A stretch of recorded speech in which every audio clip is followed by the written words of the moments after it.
Since the dawn of time, man has found refuge underground. Skeletons, cave drawings and ancient tools tell of our ancestors using caverns for shelter and as hiding places. As man became more adept at engineering, he was able to dig deeper and construct bigger and better underground structures. From smugglers' passages to hidden fortresses, from forgotten mines to wartime bunkers.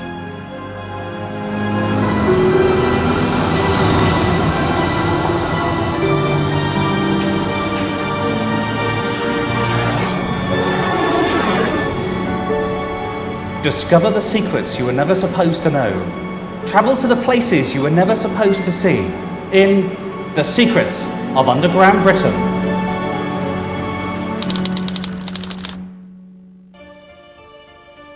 Join us as we lift the lid on Britain's Cold War bunkers.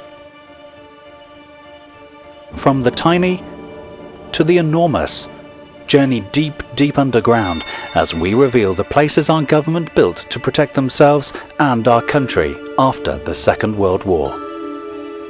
Here is an emergency announcement. An air attack is approaching. We travel to one of the few remaining Royal Observer Corps bunkers on the tip of Cornwall. Uncover the places and the plans our government had to try to keep us going at Kelvedon Hatch in Essex and another secret bunker near Anstruther in Scotland. And finally, we uncover the once secret location deep in the heart of Wiltshire that the British government itself planned to retire to had a nuclear war actually happened.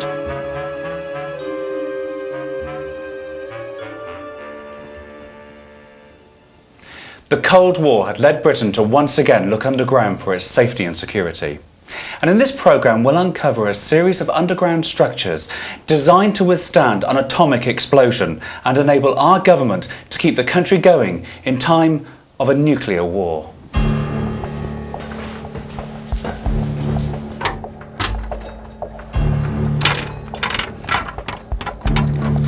The victory over Nazi Germany was a bittersweet pill to swallow. Britain and the Allies had won, but the nation was exhausted. Rationing continued, and in the late 40s, to the West's horror, Soviet Russia began testing atomic weapons. The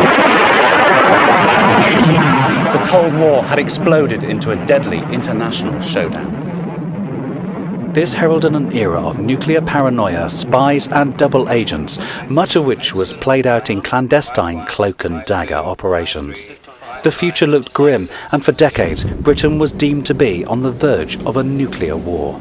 The government prepared scripts to be broadcast by the BBC from the safety of bomb-proof bunkers, and rehearsals were regularly staged to ensure both civilian and military personnel knew where to go and what to do if the sirens warned of nuclear attack. While some of the bunkers would house hundreds and in some cases thousands of government officials, soldiers and ancillary staff, others were much more modest in scale. The one I'm about to visit here in Cornwall belonged to the Royal Observer Corps.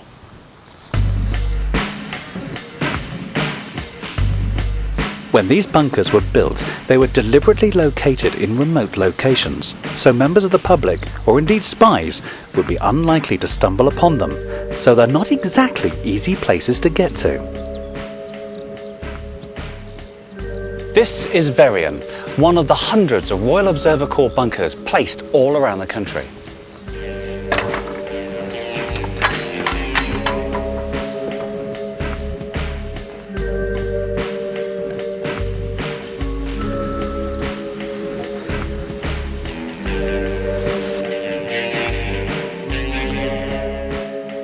There are just two rooms. The very smallest room of the bunker, with the L-Tex chemical toilet. Every bunker should have one. And in here, the main room, it's tiny. I cannot imagine how difficult it must have been for the crew posted down here. Well, it's fairly uncomfortable because these places were designed to be basic survival units. There was no heat, there was no water, there were no main services apart from a telephone line. The Air Ministry or the Observer Corps saw fit to issue us with duffel coats and said, well, that's all right, and try and keep warm. Well, this is a basic Royal Observer Corps monitoring post. It had 10 observers on it. Any 8 hours there would be 3 observers operational crew, and it was their role to simply man this place and take readings to any nuclear bursts which may happen, and also record the level of radioactivity should that occur. This place, and indeed all the Royal Observer Corps posts, were never manned in earnest because we never did have a nuclear war. We played our nuclear war games, we practiced, we had nuclear exercises 4 or 5 times a year. But the idea was that had there been a tightening of the international situation and had the Royal Observer Corps been activated, then 3 observers would have come here, made it operational and served for 8 hours. If nothing happened, there would be a change of shift, another 3 observers would come on and serve another 3 hours. Had the balloon gone up when any 3 observers were on duty at any post, that would be the only crew that would ever serve, because nuclear war is totally unlike a conventional war. You would not be changing over shifts in a nuclear situation. Well, when the posts were originally built between 1955 and 1963 or 4, there were some 1,600 built. We had a big reorganisation in 1968, and many of those posts were made redundant then. The number of posts went down to roughly 875, and between 1968 and 1991 they stayed at that level, about 875, and of course it all came to an end when communism collapsed and the Royal Observer Corps was stood down in September 1991.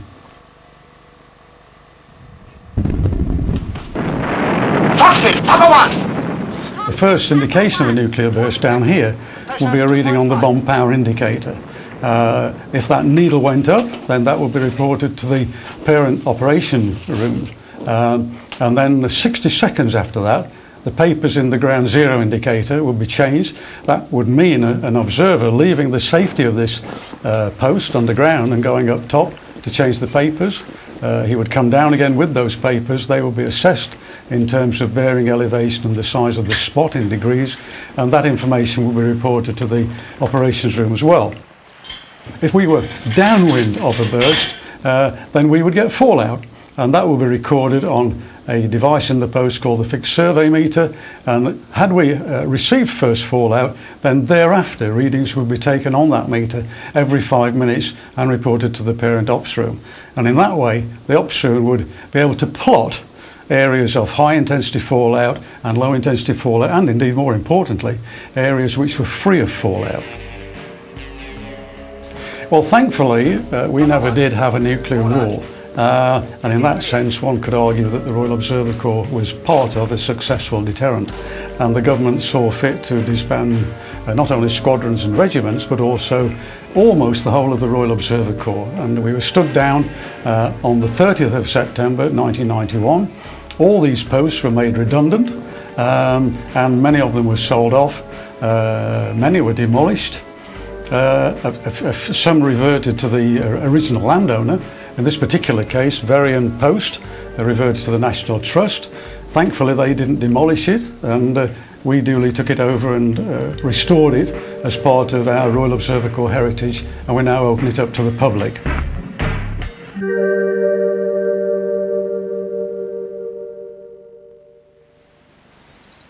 Those Royal Observer Corps lookouts would have reported to a secret regional headquarters, which itself would be hidden away, such as this one at Kelton Hatch in Essex. Massive bunkers built with high security cover and unobtrusive entrances that looked just like bungalows.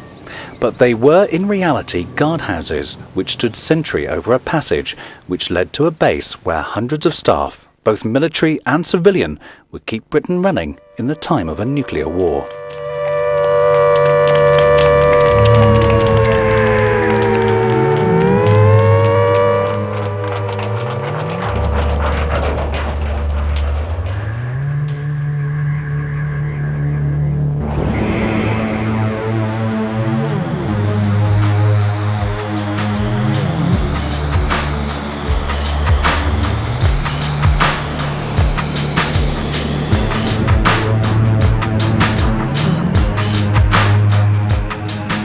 The scale of these establishments is mind-boggling. Each is equipped with a war room, stations for an army of civil servants, a BBC radio studio so that the public outside could be kept appraised as to what was happening. A telephone exchange, a hospital, dormitories, private sleeping quarters for senior members of staff. And aware that all provisions would be in short supply, the government made sure that everything had a purpose. They even had a supply of labels printed to attach the dead or wounded to make identification easier.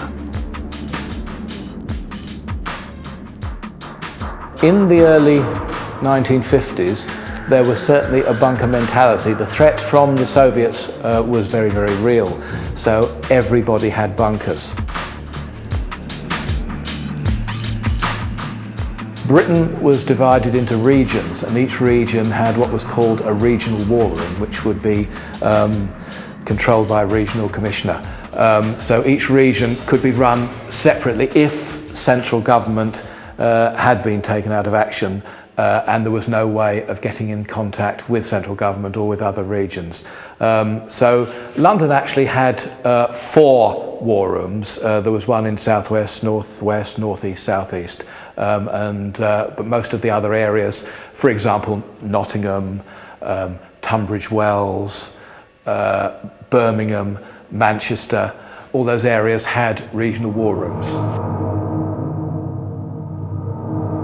Kelvedon Hatch was originally built as an RAF bunker, but as the nuclear threat intensified, it was redesigned and redeployed to become the northeastern regional headquarters for London. One of its most important functions was the ability to keep in contact with both central government and the host of smaller bunkers that would be feeding them information on bomb drops and fallout patterns. With that in mind, the bunker was equipped with a telephone exchange that was wired into a secret phone network running all over the country.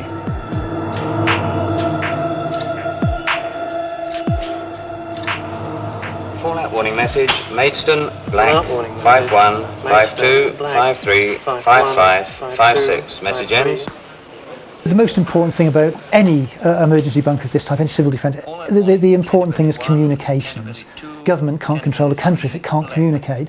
Throughout the Second World War and in earlier years, telephone lines tended to go from city centre to city centre. And of course, city centres are the bits that are most vulnerable to bombing, and the big cities in particular, like Birmingham and Manchester and London, are particularly vulnerable to bombing. So at the end of the Second World War and in the years after, the GPO, the General Post Office, predecessors to British Telecom, they started to lay new trunk lines, and they laid trunk lines that were routed around the big cities. And they built deep underground emergency telephone exchanges below all the major cities as well. Like Birmingham has got an underground telephone exchange called Anchor.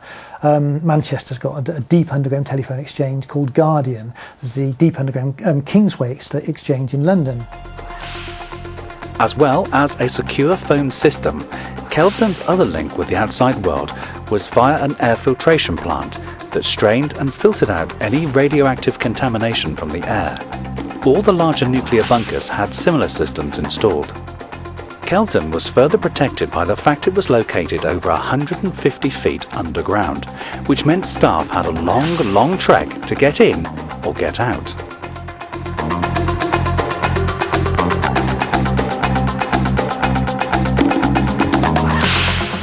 Kelvedon is just one of the many similar bunkers scattered across the country. Another is hidden beneath a farmhouse near Anstruther, Scotland. It too was a secret regional headquarters spread over 2 levels and would have housed over 300 people, 100 feet beneath Scottish soil. Although it was kept hidden for over 40 years, today it survives as a tourist attraction known as Scotland's Secret Bunker.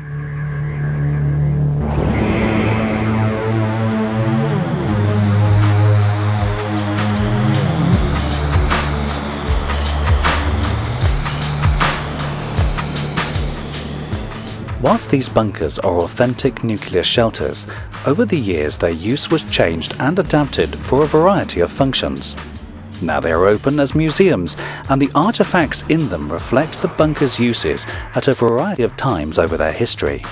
Many of the original items were stripped out, and the present owners have gone to great lengths to replace the missing artefacts with equipment that will give us an idea of how the shelters would have looked when in commission. What changed was the development of the nuclear bomb as opposed to the atomic bomb. An atomic bomb may be an equivalent of 20,000 tonnes of TNT. A nuclear bomb, you're talking about millions of tonnes of TNT, so a completely different measure of things. And the threat posed by the nuclear bomb called for a different civil defence response. It called for bigger and deeper and more hardened bunkers. So by 1958, these regional war rooms had been pretty well abandoned. A whole new raft of bunkers were under construction then, deep underground. The majority of these bunkers were originally built during World War II and were re-engineered for the Cold War, such as this RAF bunker in Epping Forest that was reborn as a regional nuclear headquarters, and Langley Lane bunker in Lancashire, which started life as a World War II group headquarters and then became part of the Royal Observer Corps, before finally being converted into a regional government centre. Most of these bunkers were built in rural areas, but the 1960s saw one constructed right in the middle of a housing estate in South London. We're in Lunham Road, SE19, just down the hill from Crystal Palace where the TV masts are. And this is Pear Tree House. It's the most unusual bunker you can imagine. The basement is 2 floors, and that's the bunker. And this was built in the early 1960s to provide a safe haven for local government for South East London. The function of the bunker, as with the regional government headquarters, was to provide a safe haven for government officials, science officers who could actually determine where the danger areas were in the event of a nuclear strike. So it operated as a control centre. The individual borough controls, the Royal Observer Corps posts would all have reported to this group control, and they would have been able to plot the direction of any fallout, the position of any bombs, and exactly which areas were safe, which airports could remain open, and exactly how London could remain functioning in the event of a nuclear attack. When this bunker was designed in the 1960s, the idea was to have an ordinary 4-storey block of flats with the bunker beneath it, so that people would actually be living on top of the bunker. But by the time the bunker was completed in 1966, civil defence planning had changed, so its life was short-lived. In 1968, civil defence was stood down, and the bunker became surplus to requirements and was placed on care and maintenance. The original generator from the 1960s is still in full working order and looks as new as the day it was fitted. In London, civil defence was reactivated in 1973, so the bunker was totally refurbished over a 6-year period and was brought back into use as the South East Group Control in 1979. This centre remained in use until 1993. The borough controls would have reported to here, and this in turn would have reported to the regional government headquarters at Kelvedon Hatch. Sadly today the bunker is closed to us because the council have discovered asbestos in there, but I've been in a few times, and the layout is quite clear to interpret. Behind us you'll see the massive steel blast door. That forms an airlock, so you've got 2 doors. Once you're through those doors, you're almost immediately into the central control room. The walls have maps of the boroughs on all walls, and next to that is the communications room, where there would have been booths with telephone operators, so all of the agencies reporting to this bunker would have telephoned in, and then the messages could have been passed through to the controllers in the control room. On the roof, the 2 radio masts that would have supported the aerials are still to be seen to this day. The use of bunkers was forever changing. In fact, many of their uses changed before they were completed. Even at the end of the Cold War, a lot of new bunkers were being built, and it was often cheaper to finish them and not commission them than actually cancel the contract to complete the bunker. So we had a lot of bunker building still going on in the early 1990s. But it wasn't just people that needed protecting if Britain was to carry on after a nuclear attack. The basic utilities needed protection too. and the most basic of utilities is water. In times of war, this was the vital thing to keep flowing to the general public. And it's in here we're going to meet John Foxley, who had a very important job.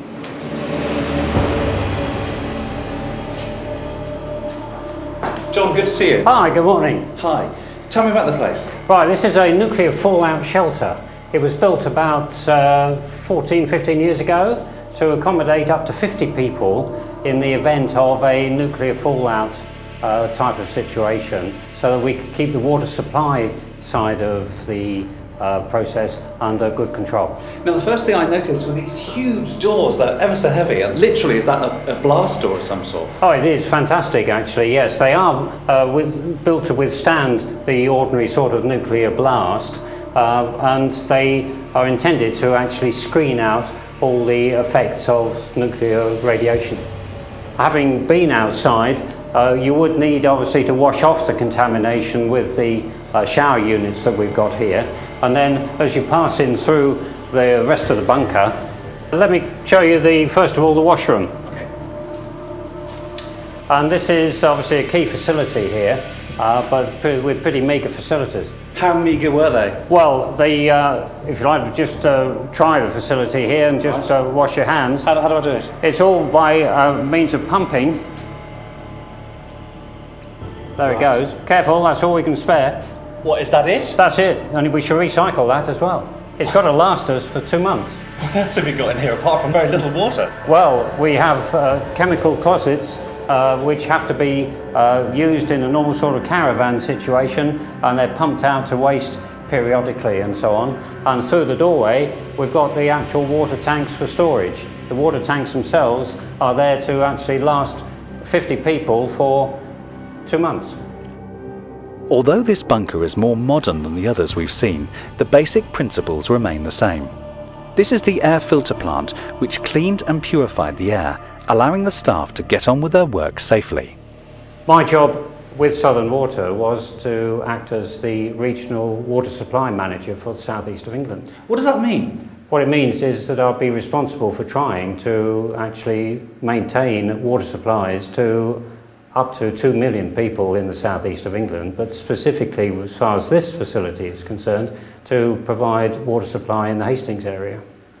So there are bunkers like this essentially all over the country that would be looking after those important utilities? Yes, dotted around all over the country to keep that vital service of water supply running as much as possible and in a safe way. So we've got the mess room here and the canteen just through the opening there, which is enough space for 20 or 22 people to sit down at one go. And through here is our rather special secret. It's still left over from when the bunker was originally built. This is a Faraday cage. This is the key place for communicating in and out of the bunker facility here. Now, I remember this as part of my studies when I studied engineering. These are important because when a nuclear bomb goes off, they emit all sorts of horrendous waves, the EMP, the electromagnetic pulse. And I take it this is in here to protect computers and stuff like that, because all computers would be rendered useless, wouldn't it, in the event of a nuclear attack? Absolutely right. And of course, on the run-up to a nuclear attack, the key bits of kit would actually be put in here for safekeeping anyway. Now, it's fair enough looking after the computers and the technology, but what about you? Even your family didn't know that in time of nuclear attack, you'd be the one coming in here? Yes, I'd be one of 50 coming in here. My family at the time, I'm sure, would have been pretty upset and gutted by the whole thing. Personally, I would have felt so also, because I would have been in here away from not only my family, but also away from the operational chaps that I'd be reliant upon to keep the show on the road. Now, one of the amazing things of these places is that the age of them, they go back quite a long way. This really isn't that old at all, is it? It's extraordinary, this one, because this one was built in 1988 and it was finished in 1992, which is a matter of just a few months after the Berlin Wall came down. It's extraordinary how the Cold War melted, really.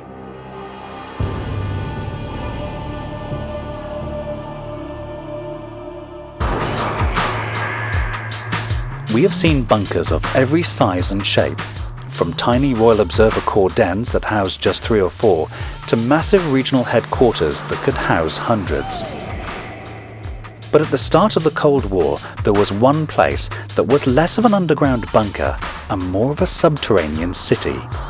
Its tunnels and roadways stretch in a seemingly endless maze, and it's to here that we take our next trip. A place that few people have heard of, and even fewer have visited. So now we know that all over Britain there are a series of bunkers so that the local authorities could coordinate any clean-up after a nuclear strike and run any military response needed locally. But what a central government! Where would the Prime Minister, the Cabinet and the top military brass run the whole show? Now, intelligence suggested that London would be heavily bombarded, so a base that could take not hundreds but thousands of people was needed outside of the capital.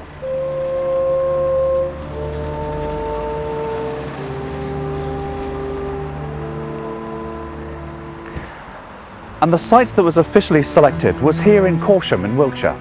Up until a few years ago, this bunker didn't officially exist and was subject to the strictest levels of security.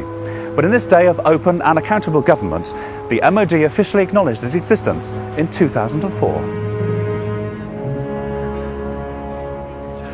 When I came here in August 04, this was classed as a top secret site to do with the bunker.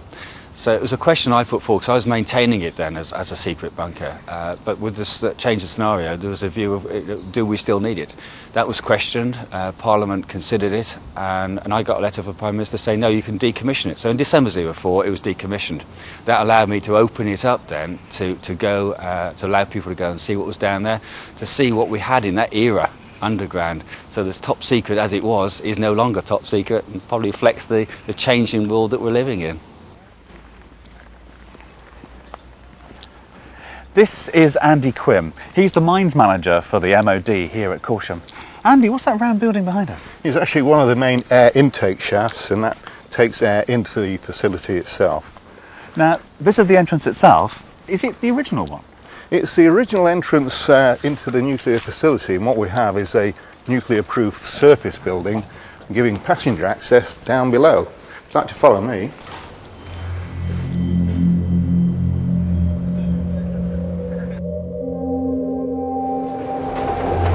And here we are.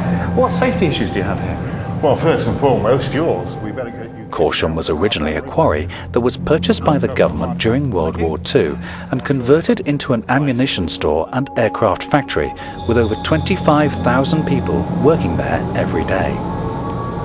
During the Cold War, a previously unused section was converted into a nuclear-proof bunker, codenamed Burlington. Area 10 is a work area. It was so vast that motorised buggies were not just convenient, but essential to travel around its acres of maze-like roadways. Well, the importance of Corsham is it's where government would have gone had there been a nuclear war. Corsham has several different roles. In fact, no one in government even seems to know really quite what Corsham's role would have been during the war. Initially, it was sort of a hub for the regional seats of government, because although in the mid-1950s, had there been a war, they wanted to devolve government to the regions, central government was loath to let go of a lot of these functions, and they thought of themselves as like the spider in the middle of a web. And you would have all of these outlying regional bunkers, but grand policy would still have been determined from central government, and that would have been the role of Corsham. We do know that Area 15 would have been the administrative area. Down through there? Area 15. I'm surprised that you actually have road names underneath here. Well, of course, they had to designate the road names, but actually they're all geographic. We're on East Main at the moment, and obviously we're heading eastwards, and it's the main road. Despite Corsham's top-secret status, over the years enough information has seeped out about its existence to fuel all kinds of speculation as to what was down here. There are stories abounding about the facility down here. At one time we were said to be the UK's Area 51. We have alien spacecrafts down here, and we have experimentation with aliens. Which if people need to think that, well, they can go ahead and think that. You get lots of rumours because it is so different. You know, if I took people down today and there were some areas I couldn't go into because of health and safety issues and the doors are closed, they'd be convinced that behind those particular doors would be the UFO. Well, there's not. Not that I found anyway. Just grab your torch off the seat. And there would have been actually 3 separate government departments all working in this area. The area is basic offices, and if you'll notice, the walls only go 2/3 of the way up to the ceiling. And this room has been set out as basically office. So this is exactly as it would have been? Exactly as it would have been. Including a bed? Sleeping duty. The guys would have had to have gone on duty for 24-hour periods. The papers are all from the date of the facility. Now this one's dated 1967, but this here kind of gets me scared. Nuclear Training, All Arms, Volume 1, pamphlet number 2. That's the name of the game. They were down here to survive a nuclear war. Everything that you see in this room was in fact stored in the facility itself. Including this Imperial typewriter. Lovely, aren't they?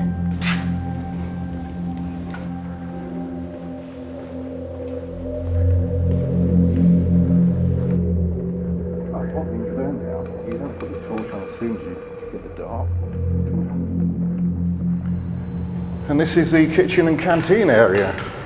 This place is huge. Yes, it is. This part, this canteen, would actually support about 2,000 people. Scheduled to run from about 4 o'clock in the morning through to 10 o'clock in the evening. So there were set meal times for individual departments. Now it seems incredible that all this stuff here just seems totally unused.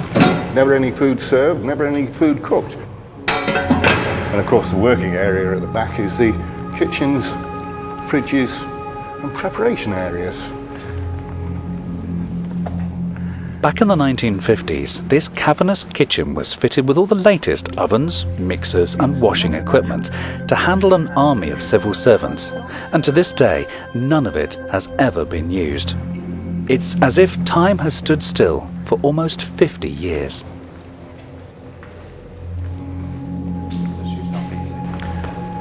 And of course this is the dining area and coffee lounge. But aren't these coffee machines fabulous? They wouldn't be amiss in Rome or New York. Actually made in Oldham.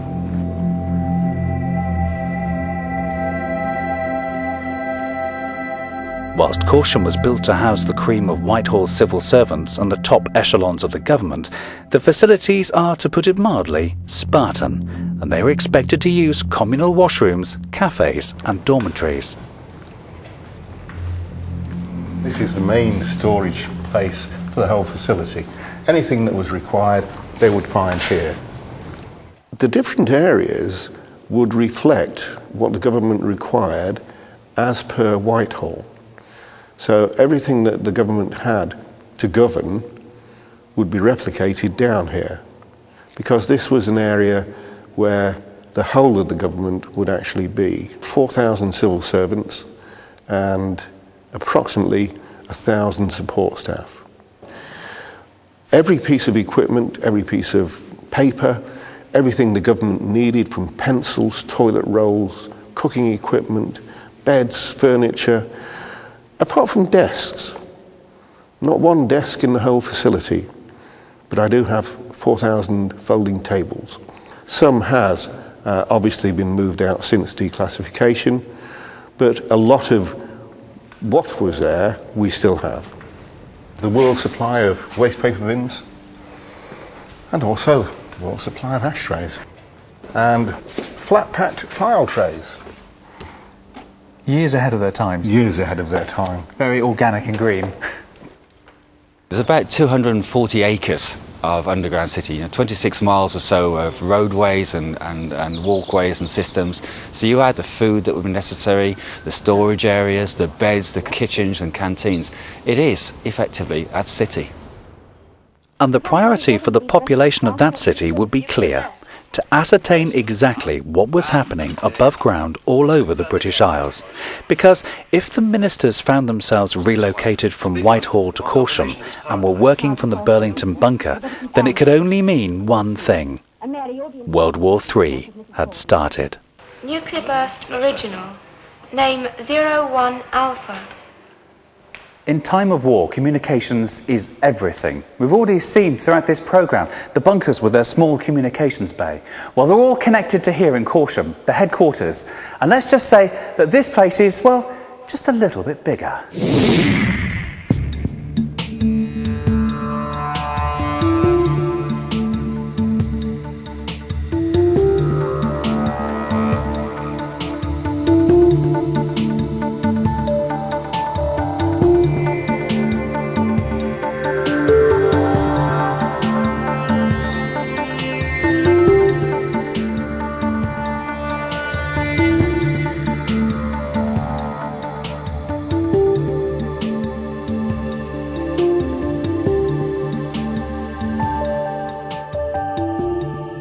The important thing about the Corsham bunker was to maintain communications with every aspect of life in the country.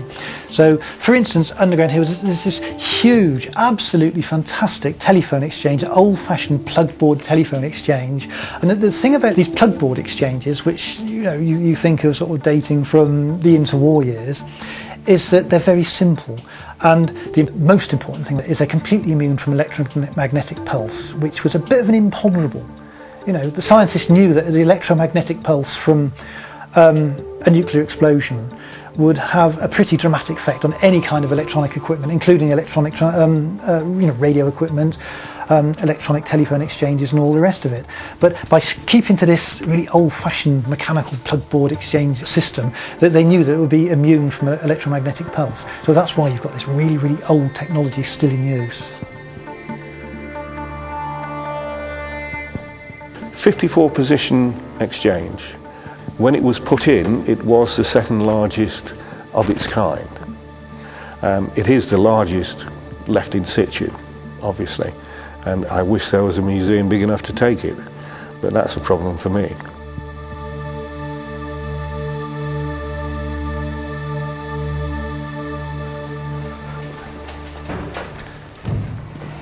Into the hospital area. A small hospital for the size of the facility, actually only 6 wards. It's strange to think that had there been a nuclear war, prime ministers such as Eden, Wilson, Heath and right up to Thatcher could have been treated here.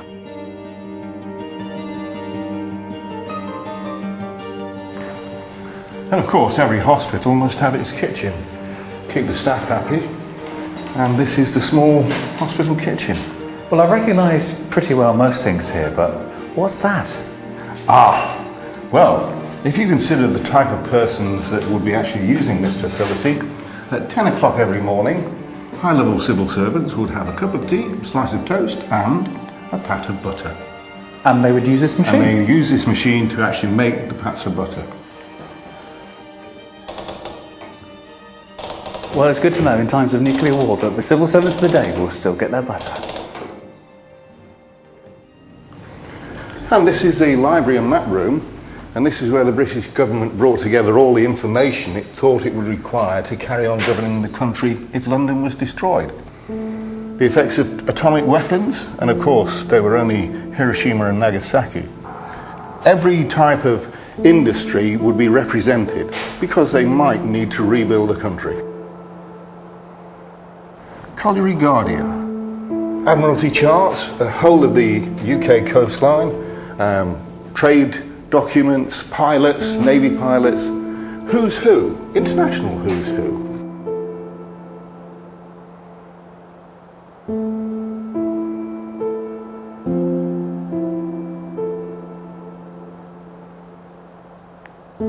One more thing I have noticed that What's that? before we move on. Why does the British government need a dartboard? Standard MOD operations.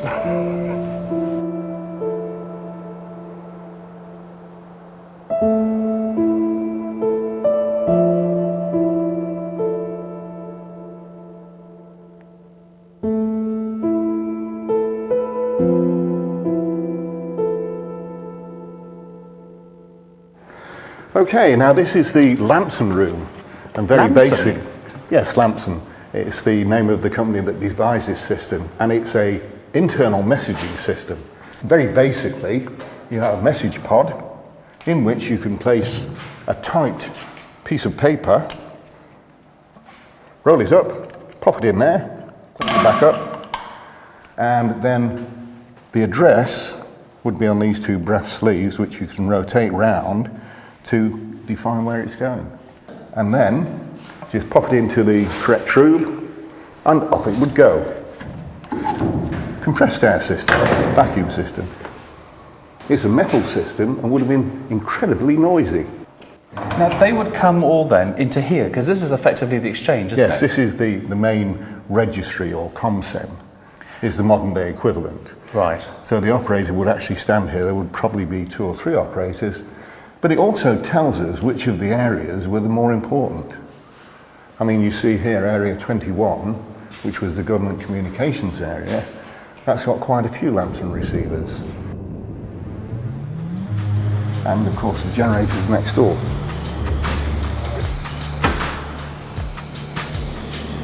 Of all the secret bunkers that we've been privileged to visit, Corsham is undoubtedly the most impressive. Incredibly, we've hardly scratched its surface, as there are acres of other dormitories, offices and passages within its grounds. All of them designed and built with one purpose in mind: to protect the government and keep the country running during World War III. It's been remarkable to see Corsham with our very own eyes. It truly is a secret we were never supposed to know, a place we were never supposed to see. But what does the future hold for Corsham, now the Cold War's over and the bunker has been decommissioned? It is an unmanned facility, but parts of it are still maintained and utilised by the MOD. I would like it to continue, so that in 50 years' time, somebody else can look back at this era and say that was part of the quarry history. I'm working very closely with English Heritage, Defence Estates and ourselves and the MOD to try and provide the opportunity. In some cases it will be possible, in others it won't be. But yes, there's a lot of effort going in to restore and maintain what we can for the future.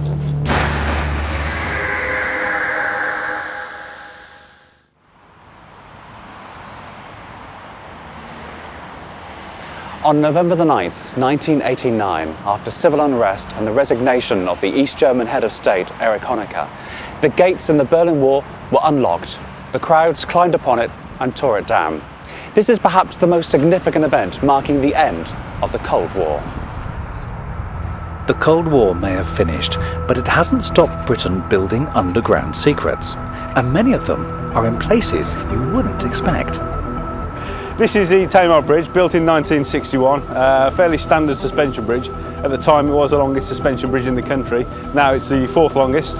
The suspension bridge, it consists of 2 towers with the main cable suspended over the top of the towers.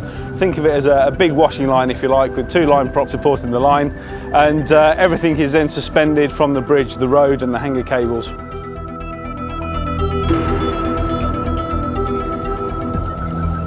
We've got 4 anchorage chambers. There's one on each corner of the suspension bridge, and the anchorage chambers are the strength and the integrity of the whole bridge. If we go back to our washing line, the washing line is fixed to 1 fence post and 1 fence post on either side of the garden, and that's what gives the washing line its strength. And the same with the suspension bridge. We've got the main cable which drapes over the 2 towers on either side of the river, one on the Plymouth side and one on the Saltash side of the river, and they're anchored into the ground using reinforced concrete, and this is what gives the suspension bridge its strength and integrity. The main cable enters the anchorage chamber, and the main cable is made up of 31 individual wires, individual ropes if you like.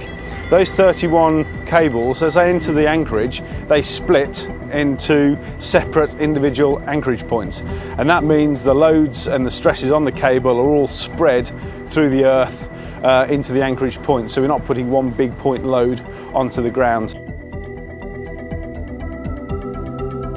The anchorage chambers are all very similar throughout the country and indeed throughout the world, so road bridge like Forth, like Humber, similar to Severn, those suspension bridges will have these underground chambers, these sort of secret places that nobody really gets to see, and they're the real sort of bowels of the bridge.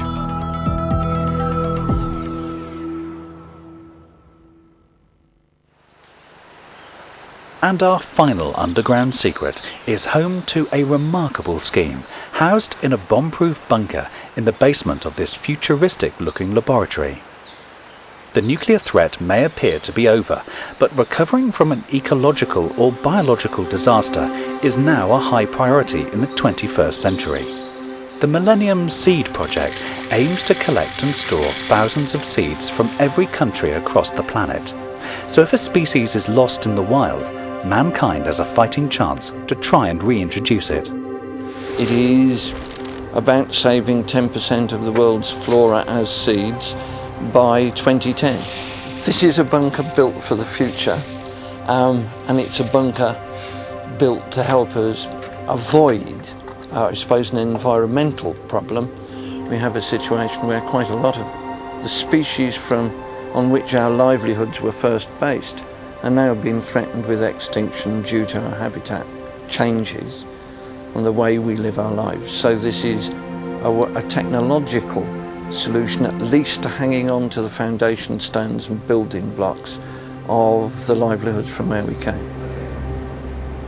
When scientists worked out the expected rate of loss due to deforestation and other man-made phenomena, they were alarmed to find that plants were being lost at 70 to 100 times the rate they expected.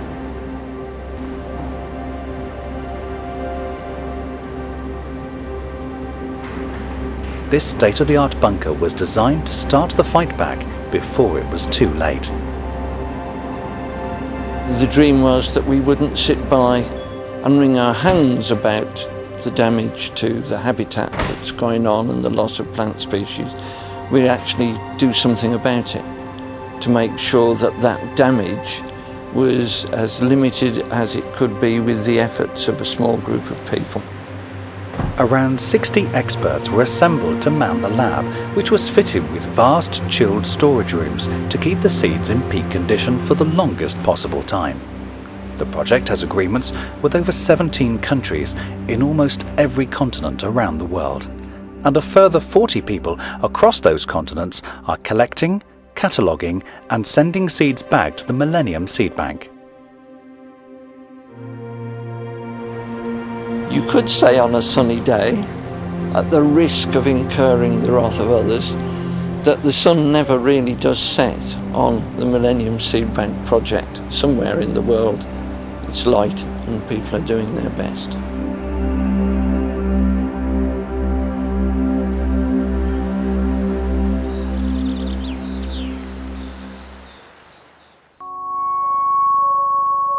The Cold War produced perhaps the widest selection of secret underground locations that we know about today. Bunkers built at a time when there was a good chance that a nuclear Armageddon could be unleashed at any moment. The policy now is not to build any new bunkers. I'm fairly satisfied there aren't any bunkers that we don't actually know about. There are certainly bunkers we haven't been able to get in yet. But the military still use bunkers. Strike Command at High Wycombe is still run from a bunker. But a modern bunker is not like a bunker that we know and love. It's really just an underground office block, and they really are quite boring. There's nothing to beat a two-level operations room with a gallery with windows looking down onto the map tables below, the people pushing the tanks along with sticks. That's my idea of a good military bunker.